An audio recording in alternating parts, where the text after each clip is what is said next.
Привет, друзья, Миран на связи. Так уж повелось на Metal Music Madness, что 1 апреля каждого года мы совсем уж забиваем на какие-то стилистические ограничения и рискуем нарваться на волны ненависти, рассказывая про всякие неформатные коллективы. У меня был друг, которого поколотили за то, что он спал в пижаме с динозаврами. Сегодняшних исполнителей можно объединить по следующим признакам. Постсоветское пространство – это не металл, появление каких-либо их релизов в будущем крайне сомнительно, и что самое главное, их музыка со мной работает как стопроцентный повышатель настроения. Может и с вами прокатит? Давайте проверим.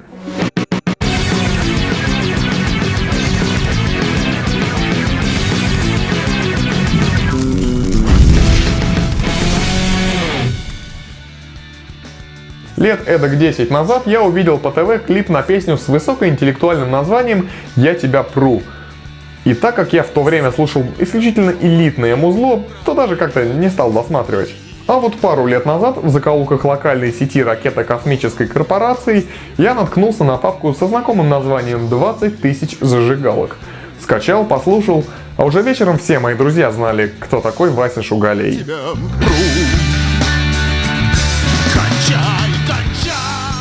Василий Шугалей – это такой экспериментальный, авангардный до мозга костей музыкальный деятель из Минска, который внес ощутимый вклад в белорусскую, русскую и украинскую музыку.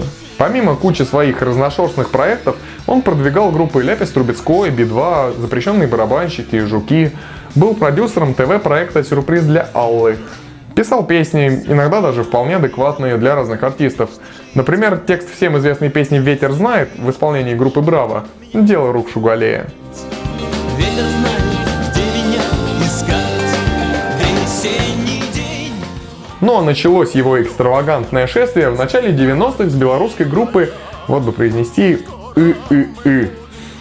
С тех времен до нас дошло несколько треков и пара записей с ТВ, в основном с передачи «Будь спок». «Будь спок» и... За 20 лет лексика не так уж сильно изменилась. Ведь как они пели, ох, как они пели, куда тебе, ёб твою мать. Сизива поё про любовь свою.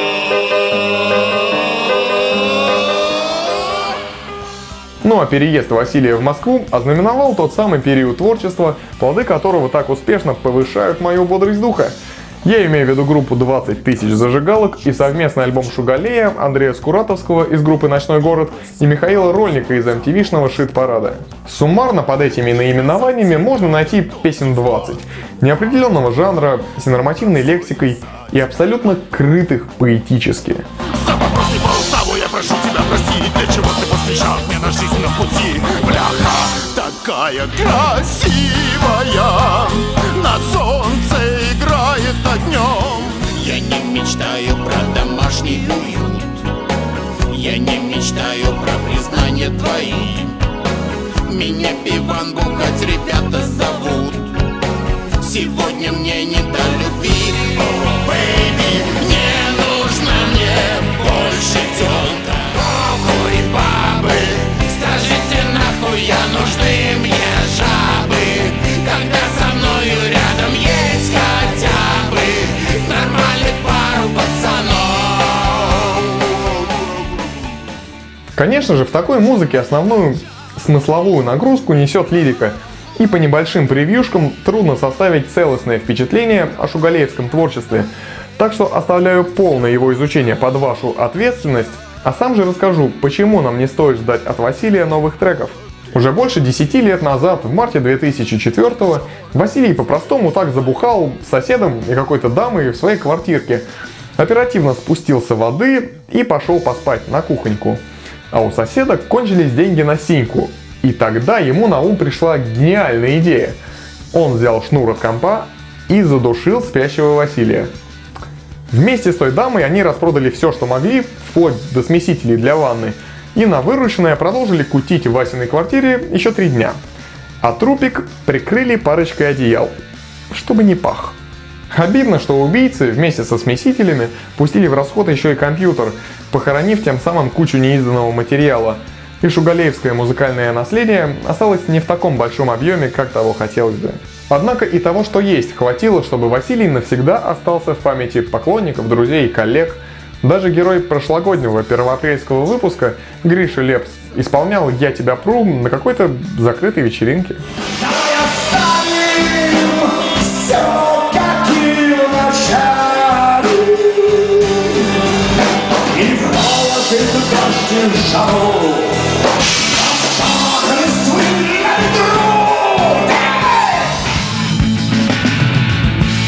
Я тебя пру.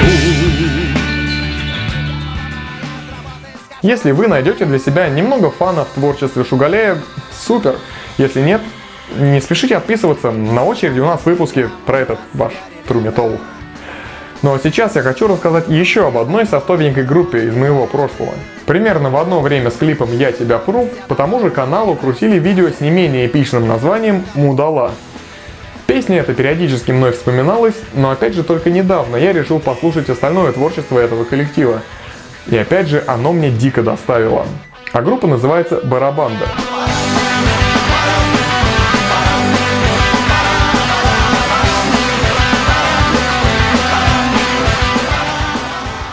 Группа «Барабанда» была основана в 2001 году Алексеем Иоффе и его другом Сергеем Чекменевым, когда молодые музыканты приехали в Москву из сибирского города Ангарска.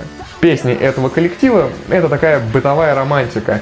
Простые вещи, сказанные живым, интересным языком и оригинальным образом зарифмованные, что особенно цепляет. Барабанда сразу после появления первых песен начала свой задорный рок-парад по клубам, телеканалам, радиостанциям, а в 2005-м выпустила свой дебютный альбом «Мудала», концептуальная свежесть которого была по достоинству оценена публикой. Что нет мне замены, оттого и тружусь в 3 смены. В Новый год, в день рождения 1 мая от работы схожу с ума я.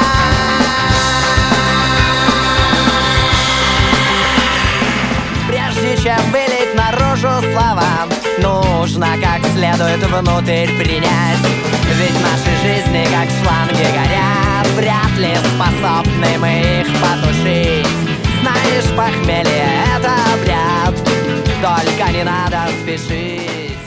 Вскоре после этого Барабанда отправилась на студию группы «Несчастный случай» для записи второго полновеса под названием «Настоящий». Причем процесс был организован интересным образом. Музыканты записывались одновременно, что технически осложняет запись, но делает ее звучание необычайно естественным. И опять же, потрясающая лирика, вызывающая такую грустную улыбку, неожиданные лексические конструкции и очень искренняя подача. Название «Настоящий» тут взято очень в кассу. Ты подкурить взяла его как спички, просто по привычке, так автоматически. Маловероятно, что вернешь обратно. Нервничать зачем? Знаешь, я могу ручаться, что нам надо встречаться. Так давай встречаться. Значит, нечего смущаться. Нам надо общаться. Так давай общаться. Был у Барабанды еще и мини-альбом «Флэш», но на этом дело как-то неожиданно и закончилось. Без каких-либо драм, просто наигрались. Музыканты разбежались по своим углам, а вокалист Алексей Иоффе дал новую жизнь своим прежним увлечениям и вплотную занялся работой тату-мастера. И, между прочим, делает он крутейшие татуировки в технике фрихенд. Так что если Барабанда оставила недостаточно глубокий след в вашей жизни, то можете записаться к нему на сеанс и исправить это досадное недоразумение.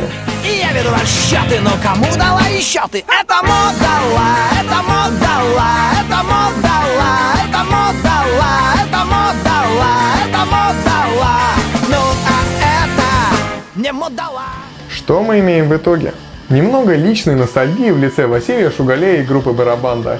В какие бы дебри экстремального музла не закинула меня нелегкая, этим ребятам всегда найдется место в моей аудиотеке. Ну а если вы предпочитаете более тяжелое музло, металл там всякий, то приглашаю вас на первый концерт Metal Music Madness Live, который пройдет 25 апреля в московском клубе Little Rock. Там будет 6 клевых групп, халявное пиво, конкурсы с подарками. Обо всех ништяках можно узнать из нашего видеоанонса. Обязательно приходите, мы вас очень ждем. И, конечно же, ставьте лайки под этим видео, рассказывайте о нем своим друзьям и слушайте разную музыку. С вами был Миран. До связи. Может быть, у тебя с неба падают звезды, просто так понарошку. У меня все серьезно. Я не робот японский вслух говорящий, я настоящий.